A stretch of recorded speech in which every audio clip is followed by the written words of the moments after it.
bounce back. Yeah, it's so interesting because right now I feel like they ended up on the redraft here. And you know what? I still really like yung Bruno ban. And it's still also very apparent na ang plano dito ng Nightmare Esports ay wag paglaruin masyado din ang jungler Yun nitong na naman. Falcon. Once again, two bans dedicated to the jungler, the playing coach of Team Falcon, Leo. Kanina successful, yesterday pala, successful ang Nolan and ang kanyang Joy. And kanina nakita natin, nag-rock siya ng Martis na naging successful rin. Hey, Martis. Ganda. The true damage really is apparent. And one of those things that we also talked about in the previous game is, of course, the Valentina. Kamusta ang lagay ng Valentina right now? We also have to consider yung Faramis. Still pretty much up on the field. Kaso si Jennifer is open, mamen. As expected, open ang Guinevere. 100% win rate pa rin yan so far in this wildcard stage. 4 matches selected, 4 match win rate. Kaya naman mapupunta yan kay Jasmine. Pero for the side of Falcon, meron silang opportunity to prioritize yung mga picks ni Hulk pati ni Super. Na alam naman natin talagang mga game-changing players for the side of Falcon. And of course, si Goodnight nagpahit ang gilas noong nakaraang game. Game 1 pa lamang. Paramis. And I would not be surprised kung ma-pick up din yun dito, of course, on the first one. You want to get it here. Kasi pag hindi mo nakuha to dito, there is a very good chance na kunin yung Nightmare. There you go, number 1. Number 2, looks like it will still be the Martis. Very much still on track here para sa Falcon. Yung Martis ni Leo at Yes, the of service. course. Pero ito nga, Nightmare Esports, will they go with the traditional counter towards that Martis, Faramis na Valentina? Pero ngayon, tinatanggalan talaga ng XP laner si Hulk. No Hulk smash once again. Terizla, mapupunta kay Joanna. Ooh, alright. So, we're seeing a combo na kanina ipinilit nilang pigilan din. Di ba ito yung mga dalawang hero na ayaw mo sanang pagsamahin if possible? I mean, pag nagkaroon pa ng Minotaur dyan, aba, ano mo na? Sabi nga nila, Ilista mo na talaga. Manjin, Stockton to Malone, pwedeng-pwede mangyari ulit yan Lahat for Nightmare yan. Esports. Jump Brother talaga ang ganap. Kaso hindi muna nila gagawin yun. Of course, hindi man ganun kalakas ang priority. Heroes like the Minotaur.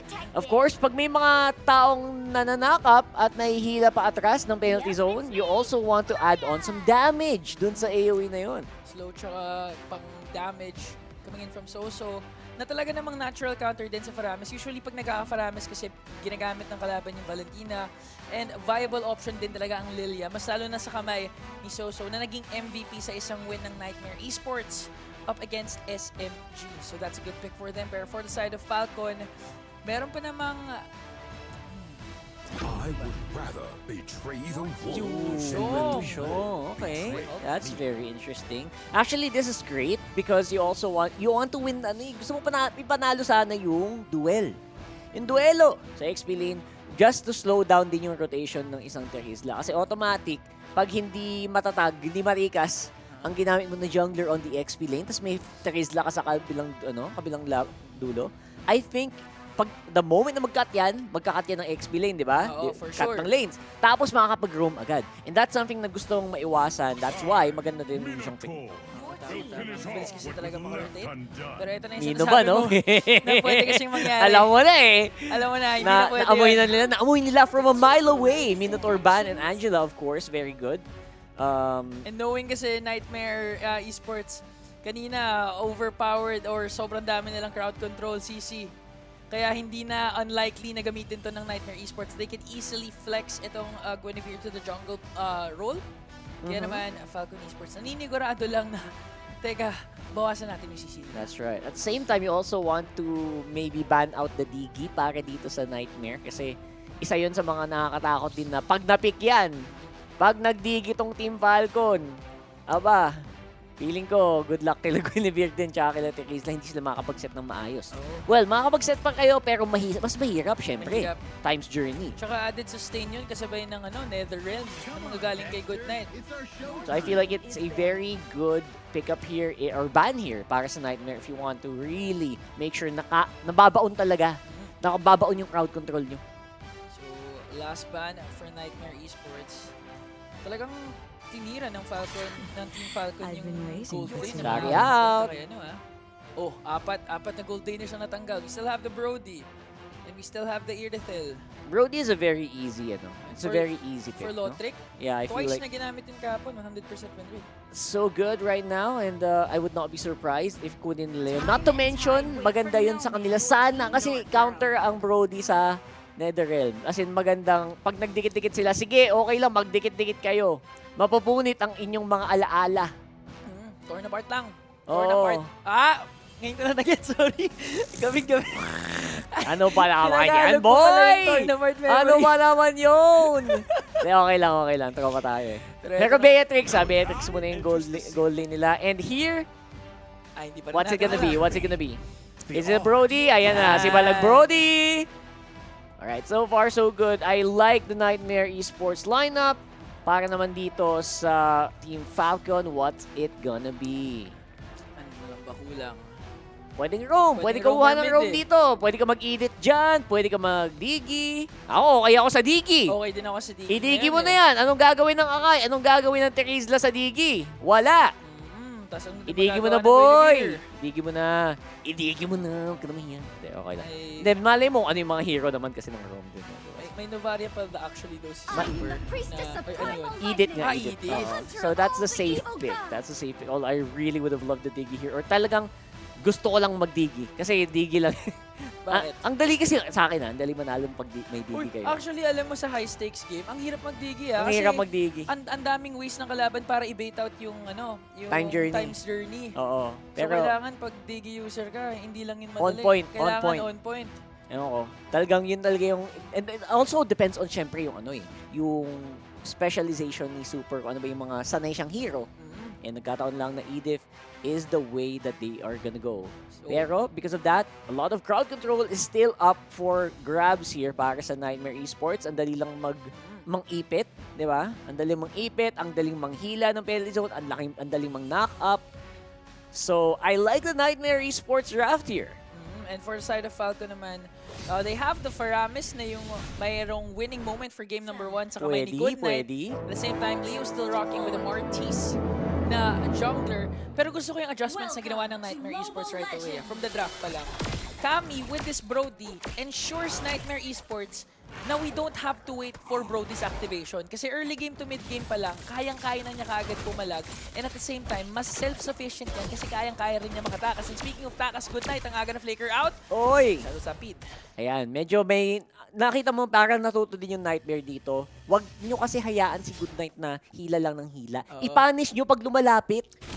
Diba? And it really did work out well, and I hope that they keep up that trend para makontrol si Goodnight. Kasi si Goodnight sobrang lakas ngayon. Speaking of malakas, ayan, yung talon talaga ni Jasmine. Napaka-basic lang ng ginawa niya doon, pero ang laki ng epekto. Isang basic na talon with a special migration. Ito na yung isa sa mga reasons bakit highly contested ang isang Guinevere and hindi pa natatalo sa buong wildcard tournament ngayon. And nakikita natin yun exemplified sa kamay ni Jasmine. And on the other hand, maganda ang pag-alaga dito ng Team Falcon sa gold lane. Sige, hayaan na nilang mag-suffer si Hulk. Huwag lang daw si Lotric. Ay, oo, si Lotric kasi talaga namang kailangan alagaan to. Si Beatrix is very good, but at the same time, very, very easy to go for, which is exactly why nandun si Jasmine. Although maganda naman yung miss, and maganda yung intercept na ginawa ni Super dito para mapigilan ang atake. Grabe yung yung pinpoint accuracy ng pagkasa ng ng onward doon ni Super, saktong-sako onto Jasmine doon. Pero teka lang! Ayan na nga sinasabi ko. Boy, yung dueling capabilities ng isang malupit na dragon. Itong Yuzhong na to, kayang-kayang mamain ng Terizla. Minama na nga talaga to the point na nagamitan ni Joanna yung kanyang flicker. And that's very crucial since ina-expect mo yung mga XP laners na mag-perform well sa kauna-unahang turtle, which is happening right now. That's right. Although maganda din ang pwesto dito ng Nightmare Esports, obviously, it's still looking good para din naman sa Falcon kasi meron silang intercept na dragon na lumilipad sa likod. Yuzhong going straight in. Hulk missing out on the knockups, pero they do get the objective. Galing din talaga mag-retry ni Leo, no? Isipin mo, dikit na dikit dun si Too Easy for Lexi sa turtle na yun. Kaya-kaya niya i-retry. And at the same time, nakasan niya yung heavy spin to prevent Team Falcons from disrupting him Pero nang ibabaw talaga doon yung retribution ng isang Martis ni Leo, and that turtle will go to Team Falcon. Pero teka lang, dahil pinupuruan na naman dito si Hulk sa bottom lane. Grabe, napupuruan. Pwede pa tong ituloy-tuloy nitong si Jasmine. Although he's only level 3, does not have, of course, the Violet Requiem. Konting XP lang, hindi pa binigay. Grabe, ang galing ng ginawa Hila! doon ni Hulk. Pero nahila na nga na once again ni Goodnight. Shadow Stampede and Leo with the summation to do the job. Nako po. Nako po. Dun, dun, dun, dun. Just like a shark in the water. Ayan, tumalon-talon na lahat ng miyembro dito ng Nightmare Esports ay naiisa-isa. Taas at baba. Yung At pwede pa yata tumore. Yung macro gameplay ng Team Falcons, may ginagawa sa baba, may ginawa rin naman sa taas. But one thing for sure, that was a 3-0 swing for the side of Team Falcons. Hindi talaga sila nagpapatinag sa aggression na pinapakita ng Nightmare despite having the Guinevere sa Nightmare side. Sinabay, tapos kinamay yung gold. Sang katutak ang napunta dito sa Team Falcons at sila na ngayon ang lumalamang. Lamang na lamang ngayon ang mga Falcons. Siyempre, they have their momentum on their side, pero Jasmine with the entry! Ayan na, talaga namang itong Guinevere na to, 100% win rate for a reason. So far, papaalala lang natin, 100% in 4 games, ha? So hindi biro yan, Kuya Ingan. Tsaka hindi rin talaga biro na 4 times siya napili despite yesterday, we had 41 unique heroes pick. So ganun kalaki yung importance, ganun kataas ang contention rate para sa isang Guinevere. Na mind you, hindi 4 times yung ginamit as a roamer, nagmix yan jungler and roam, so sobrang flexible pa niyan. That's right. Although siya ngayon ay magkakaroon ng konting mga damage na makukuha mula dito kay Lalio, hindi pa rin biro. Ang damage na pwedeng ilabas sa isang Bartis kasama ng isang Beatrix. And of course, frontline pa ngayon. Si Goodnight ang frontline! Kasi manghihila. Nangihila na naman at may na-isolate pa sila, kaibigan! Joy na. Nag-penalty zone na nga doon para mag-delay, pero si Hulk meron din namang Black Dragon form. It's gonna be a retribution battle, but this time too easy for Lexi. Secures the second turtle. May nice zone doon galing kila nice attempt on a zone rather. Para kay Hulk, pero then again, you still left the turtle wide open. Si Joanna actually, ginamit niya yung penalty zone niya just to zone, pero ang importante doon, hindi siya lapitas. Nagawa niya yung trabaho niya bilang isang XP laner to zone out, and it worked wonders for them, and actually yung gold lead nag-switch na sa side ng Nightmare Esports. That's true. So this is definitely something na kailangang i-keep in mind dito ng Team Falcon. They are definitely still gonna have to fight this out beautifully and perfectly. And you can see na may laban talaga si Joanna with the fade away with the revenge strike. Oh my goodness, talagang it took the whole squad of Falcon almost to take him out. Napababa yung mga kabargada doon ni Super para lang isalvage yung kanyang buhay. Pero on the other hand, Hulk naman dito. Ang ganda ng response doon ng Nightmare Esports. Sige, puruhan niyo yung XP namin. Doon kami sa middle lane kukuha ng Torre. I think nakuha din yata nila yung taas, which is a lot of resources taken by their gold laner. So this is gonna be something na kailangan mo i-keep in mind. Right now, maganda din ang estado nitong si Kami. Although 0-1 and 1 siya, I think ready to fight pa rin naman sila. Ready na nga talaga sila to fight.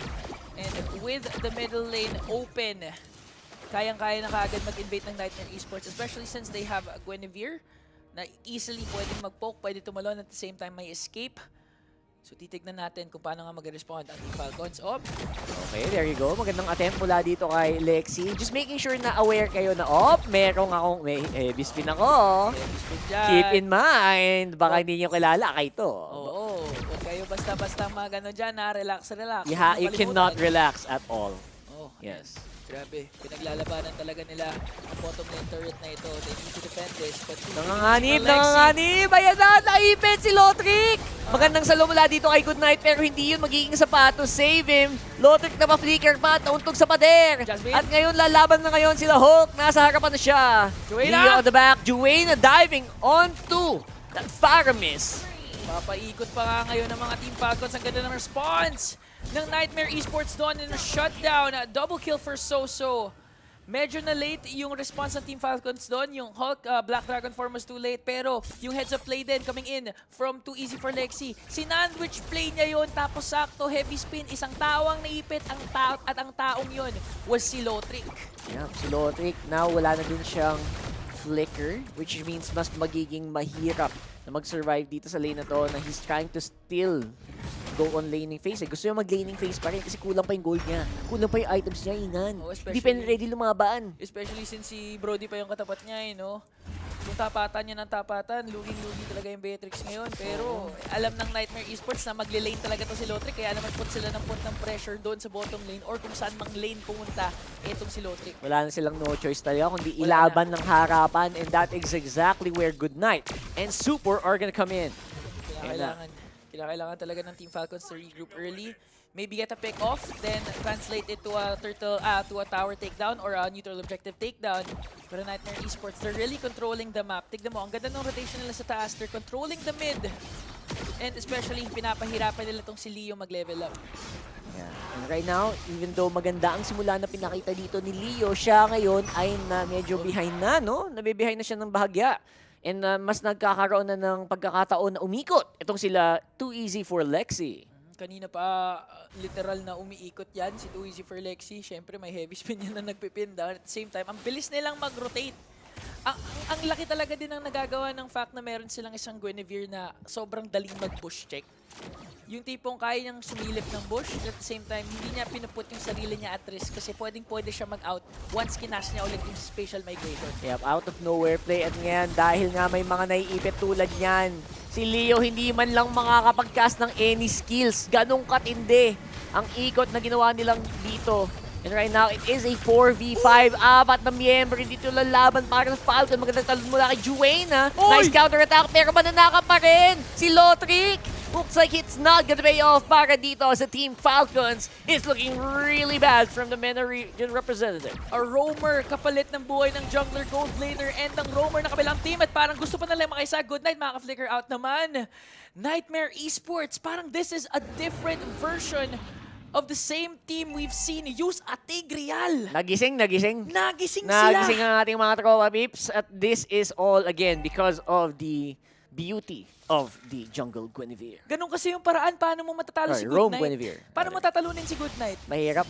Di ba? Para talunin si Good Night, kailangan gumising ka at yun yung pinapakita ng Nightmare ngayon. Yung pala yun.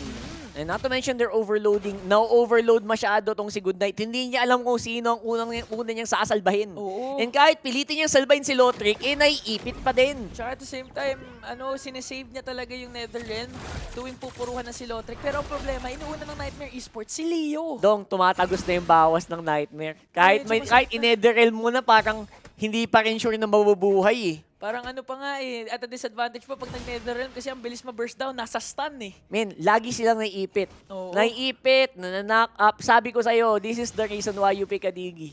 This was the perfect moment. Pero ngayon, look at them. They're having a hard time. Kasi kahit ang daming crowd control ng Nightmare Esports, one crucial times journey lang.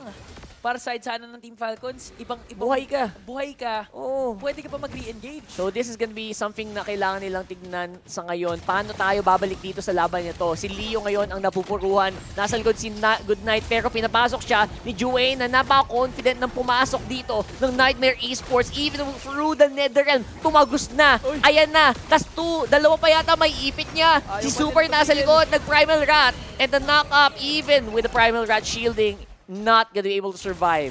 Pero si Lotric dito, gagawin na Ay, niya yung mga kaya. yan naman ang maganda. Yan ang tama naman siyang gawin, to be honest. But like, in this situation, huwag ka na munang sumama. Just do what you can do. Kasi ikaw din talaga yung hahanapin nila at pupuruhan nila. So kahit pa paano dahil doon, nakapag-trade pa rin kayo. Pero Nightmare Esports, they got the Lord. Bahagyang gold, okay lang. Tas hindi pa sila tumigil doon eh. Parang na-sense ata nila, especially itong si Jasmine na, teka, parang we can go for more initiations ah. Parang kaya pa nga eh. Sagarin na kaya natin. Sige lang, kumisig-isig kayo dyan. And I think at this point, alam na ng Nightmare Esports ang kailangan nilang gawin. Now, Team Falcons getting ready, looking for an opening as well to maybe make a comeback play. Pero medyo naging mas mahirap. Although, First Lord pa lang naman yan. May flicker nang naganap doon sa bandang baba. Gamit ang flicker dito ni Jasmine. So that is a good sign para sa Team Falcons. Maybe ma-defend nila to nang walang babagsak na inhib. Tignan natin. Lord bursted down to the bottom lane. So far, so good. Pero may second minion wave pa dito ang Nightmare Esports at nagsipasukan na nga doon sila. They really want to get an inhibitor turret down and they do so successfully. Bottom lane turret is now destroyed. Yan na, unti-unti na. Dito ng Nightmare Esports, yung torre na yun sa baba. At ngayon, it's all gonna be up to whether or not Team Falcons can make a pick-off tier bago mangyari. They have 80 seconds bago lumabas yung susunod na Lord. And in this time, no, Ingan, ano kaya ang magagawa nila? What can they do to swing it back? Tiispogi na lang muna talaga. Wala na ba eh? Wala na ba iba? And ano talaga Team Falcons, one thing about them is they really know how to play the late game very well. Oo naman. Sila ata yung may longest game sa wildcard stage, Ay, 30 talaga? minutes. Tapos nanalo pa sila, kalaban nila for Miracle noon, yung nag-funny, tapos smartest mid lane. Ayun naman pala. So if ever may kayang mag-extend ng game na to and make sure to have the proper shot calls to end the game on their side, Team Falcons are really capable of doing that. Yeah, 30 minutes game is the way ba? Yun yung possible na yung lumabas, no? Kasi tama nga naman, kasi bababa yung lalambot siguro si Joanna nun pag tumagal ng ganun, no? Sobra. Lalambot din si too easy for Lexi at baka that time pwede na matitiis na nila yung Violet Requiem. Tsaka sa usapang late game, when shot calls matter, when perfect plays matter, sobrang nagiging crucial yung Nether Realm. Kaya pwede talaga nila yan gamitin for their advantage. Pero yun nga yung problem, if aabot ba sila sa late game. Kasi right now, Nightmare Esports at 13 minutes in the game, 8k na ang kanilang gold lead, and they took down an inhibitor turret sa baba. Here we go for Lord number 2 sa game na ito. It's call gonna be here para sa Falcons. Lilipad ba tayo dito sa Giedli? Lalaban ba tayo? Looks like they are getting ready. Naghahanda na sila para makapag-try to go for the steal. Si Leo, malapit na din. Si Super, may spot din dito sa likod. Gusto ata nila talaga i-burst at ang ganda na pasok dito ni Jalpin, pero makakawala din naman si Leo. Alam nila na wala doon si Lothric sa frame, kaya naman they really wanna go for this Lord. Tutuloy pa kaya nila ito? Do they wanna clash? Medyo mahirap nga naman and hindi nila Uy, matipilit. Ako po, napasama pa yata yung hila ni Kuya Goodnight. Nilapit niya kay Leo. Yun yung alley-oop na ayaw mo. Yun yung masamang klase ng alley-oop talaga. Mahirap yun. Yung pasa yung kalaban yung pumasa sa'yo, pareho yung makascore. Yun Nako, yung nangyari. Yun nga talaga ang nangyari. Napasama pa. Pero from here, 3v5, 4v5 rather. 17 seconds para magbalik si Leo. Magandang laban sa loob ng base. Tinutulak ni Lexi, pero looks like mapabuhay pa rin naman si Super. Ganda yung ginawa doon ng combination ni Lothric tsaka ni Super with a Earth Shatter. Tapos ultimate coming in from that Beatrix. Napilitan tuloy ang Nightmare Esports na mag-back, maghintay ng minion wave. Pero Team Falcons, hindi pa tapos ang kanilang pagdedepensa dahil meron pang Lord na nagma-march on doon sa bottom lane. Yeah, nice attempt from onward dito ni Super, pero syempre may black shoes pa si Soso. Now, it's gonna be a very uphill battle from here on in for Team Falcons. May Lord sa baba and may malaking minions doon sa gitna. Grabe yung meta natin.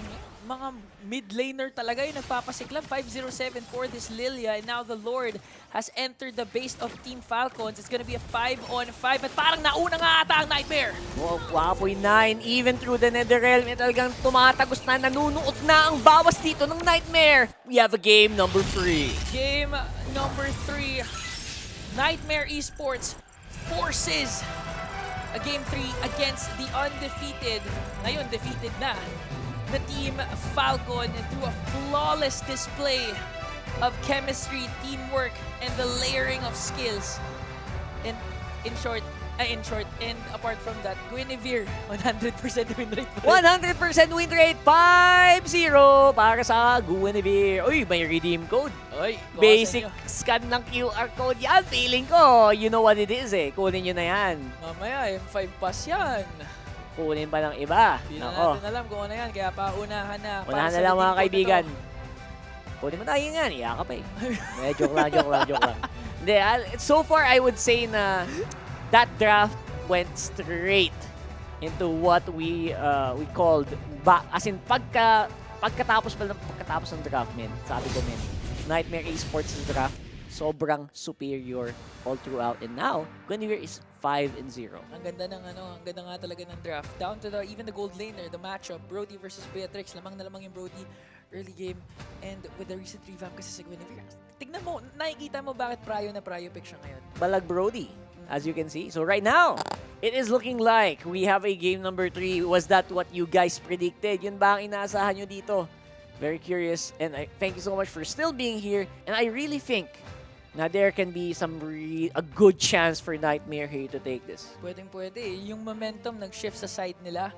And at the same time, parang nakukuha na nila yung groove na talaga namang hinahanap nila kanina. Pero right now, MVP, the mid laner pa rin. Naglalabanan ang dalawa nating mid laner. So secures game number 2 MVP with a 608 KDA. It would seem that the mid laners are taking the spotlight dito sa tournament na to. And I would say na tama talaga yung kanina, no? Yung head-to-head natin. Sila talaga eh. Si Goodnight tsaka si So. Oo, kasi talagang iba yung iba yung level ng pag nila ng pag I would say commanding in what happened around the mid to early game. And talagang sa late game talagang pasahan na lang.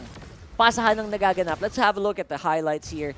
And you can see yung even though maganda dapat yung skirmishing capabilities nitong Yuzhong na to against Yuena, literal na dinaan niya sa dinaan niya sa macro eh. Dinaan nga talaga sa macro. Tsaka ang dami ring times na pinrayo ng Nightmare Esports na bisitahin yung lane doon ni Terizla. Kaya naman ang daming times na hirap makapasok sa clash or makasunod sa clash etong si Terizla na to, and especially mag-zone, gawin niya yung job niya. So in Midnight Swords, hindi pinalaro ng Nightmare Esports etong si Hulk. That's true.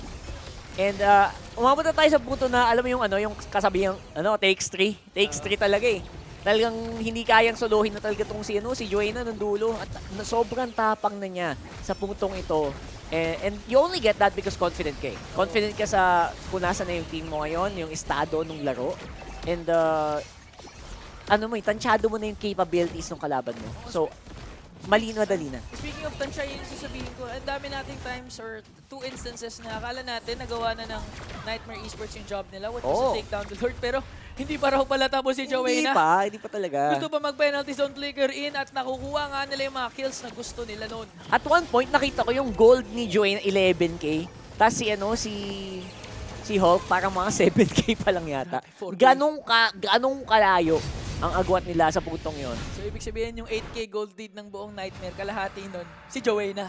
Halos. Tignan natin, of course, when we look at it, 12k overall, 12.5k ang naging lead ng Nightmare Esports dito.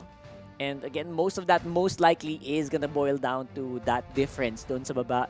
And of course, not to mention yung mga ganks din nila Lexi and nila Jazbin. Naku, si Jazbin, napakalinis sa game na to. Bilang lang sa kamay ko yung spatial migration niya na hindi tumama. Oo, sobrang on point. Tsaka may expect mo din to kay Jazbin na mapupull off niya yung Guinevere. Kasi kung yung Tigreal somewhat na pupull off niya, paano pa kaya yung Guinevere na mas madaling mag-set up, di ba? Oo, boy.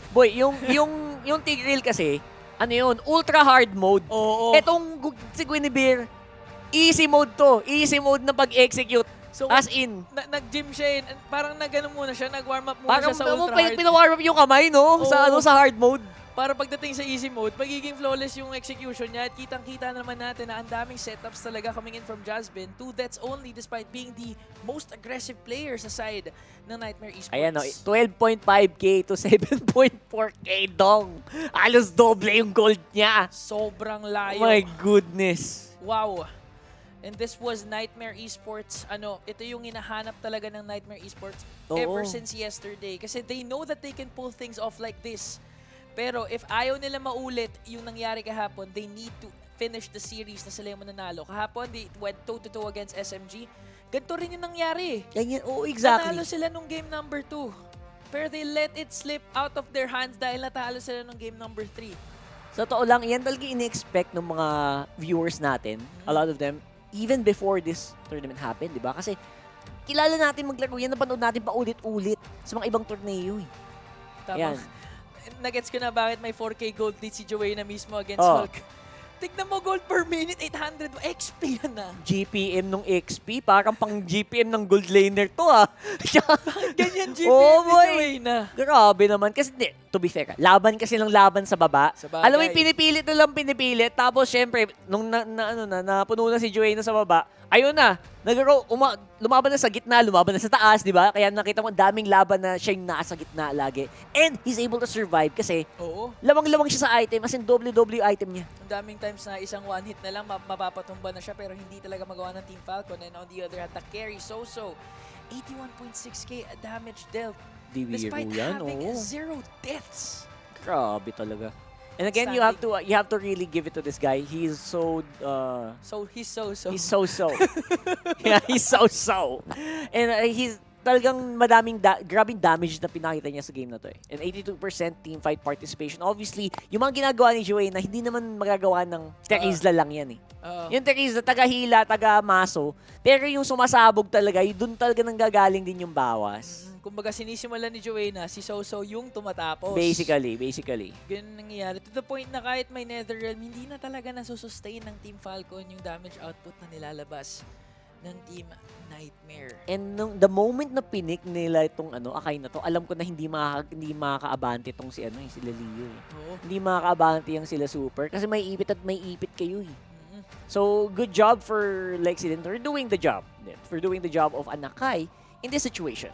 So, all is good plus Jasmine Joanna, naku! The crowd control, patong-patong na. Ang hirap gumalaw, may umiikot pa, may heavy spin pa. Yun na nga, yung mahirap eh, may umiikot na, may nagja-jump brothers pa, ang dami na namang crowd control.